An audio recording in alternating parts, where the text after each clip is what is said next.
കുടുംബ പ്രേക്ഷകരുടെ ഇഷ്ടതാരമാണ് ആര്യ അനിൽ. കഴിഞ്ഞ മാർച്ച് മാസത്തിലാണ് ആര്യയുടെ വിവാഹം കഴിഞ്ഞത്. വളരെ ആഘോഷപൂർവ്വമാണ് വിവാഹം നടന്നത്. വിവാഹത്തിൻ്റെ ചിത്രങ്ങൾ സോഷ്യൽ മീഡിയയിലൂടെ പങ്കുവയ്ക്കുകയും ചെയ്തിരുന്നു. വെഡ്ഡിംഗ് ഫോട്ടോഗ്രാഫറും വെഡ്ഡിംഗ് കമ്പനി ഉടമയുമായ ശരത്താണ് താരത്തിൻ്റെ ഭർത്താവ്.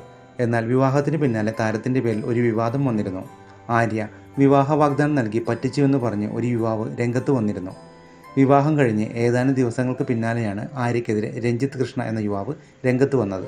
താനും ആര്യയും പ്രണയത്തിലായിരുന്നുവെന്നും വിവാഹ വാഗ്ദാനം നൽകി 20 ലക്ഷത്തിലേറെ രൂപ തന്നിൽ നിന്നും തട്ടിയെടുത്തു എന്നുമായിരുന്നു ഇയാൾ ആരോപിച്ചത്. എന്നാൽ വർഷങ്ങളായുള്ള കുടുംബവഴക്കിൻ്റെ പേരിൽ തന്നെ മനഃപൂർവ്വം അപമാനിക്കാൻ വേണ്ടിയാണ് ഇത് എന്നായിരുന്നു ആര്യ പറഞ്ഞത്. അങ്ങനെ വിവാദങ്ങൾക്കിടയിൽ വളരെ സന്തോഷകരമായ പോസ്റ്റ് പങ്കുവച്ചിരിക്കുകയാണ് ആര്യ. വീണ്ടും വിവാഹിതയായ ഫോട്ടോയാണ് താരം പങ്കുവച്ചത്. ഭർത്താവ് ശരത്തിനെ തന്നെയാണ് ആര്യ വീണ്ടും വിവാഹം കഴിച്ചത്. സോഷ്യൽ മീഡിയയിൽ ഈ ചിത്രം പങ്കുവയ്ക്കുകയും ചെയ്തിട്ടുണ്ട്.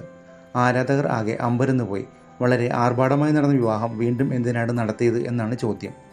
മുരുകൻ്റെ മുന്നിൽ വെച്ച് വീണ്ടും ഒരിക്കൽ കൂടി വിവാഹിതയായി എന്ന് പറഞ്ഞാണ് താരം ചിത്രങ്ങൾ പങ്കുവച്ചത്. വളരെ ലളിതമായി നടന്ന ചടങ്ങായിരുന്നു ഇത്.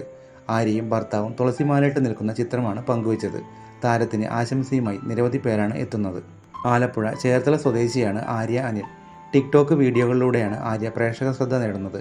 ഇതിന് പിന്നാലെ ആര്യ മോഡലിംഗിലും സജീവമായി. പരസ്യ ചിത്രങ്ങളിലും അഭിനയിച്ചിരുന്നു. ഇപ്പോൾ സ്വയംവരം എന്ന സൂപ്പർ ഹിറ്റ് സീരിയലിൽ അഭിനയിക്കുകയാണ് ആര്യ. നർത്തകിയായ ആര്യ ബാംഗ്ലൂർ ഹിന്ദുസ്ഥാൻ ഏവിയേഷനിൽ നിന്ന് ഗ്രാജുവേഷൻ പൂർത്തിയാക്കിയതാണ്. ഏഷ്യാനെറ്റിൽ സംപ്രേഷണം ചെയ്ത മുറ്റത്തെ മുല്ല എന്ന സീരിയലിൽ ആര്യ ചെയ്ത വേഷത്തിന് വലിയ സ്വീകാര്യതയാണ് ലഭിച്ചത്.